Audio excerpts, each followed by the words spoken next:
आज जरांगे पाटील गेली 3 दिवस झालं अण्णाचा त्याग करून या ठिकाणी आझाद मैदानावर सर्वसामान्यांचं कल्याण व्हावं म्हणून आरक्षणासाठी बसलेले आहेत।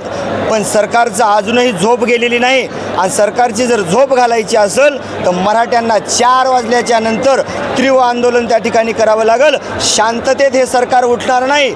याला जर झोपेतून उठवायचं असेल तर मराठ्यांना कुठंतरी या ठिकाणी हातात कायदाच घ्यावा लागेल, कारण सरकार उठण्याच्या मार्गावरती नाही। जरांगे पाटलांनी सांगितलं शांतता बाळगा, आम्ही 3 दिवस शांतता बाळगली, आता बस झालं। आता सरकारनं मराठ्यांचं रक्त काय असतं एकदा पाहावं आणि 6च्या नंतर सरकारनं बघावं की मराठे काय असतात आणि हे मराठे दाखवून देतील की आम्ही मराठे काय आहोत। सरकारला आमचा जाहीर निषेध आहे आणि सरकारला आम्ही 6च्या नंतर दाखवून देऊत मराठ्यांची ताकद काय असते। जरांगे पाटलांच्या साठी आम्ही मरायला तयार आहोत। जे होईल ते होईल। सरकारनं गोळ्या जरी झाडल्या तर आता आम्ही थांबणार नाहीत। जे व्हायचंय ते होऊन जाऊ द्या।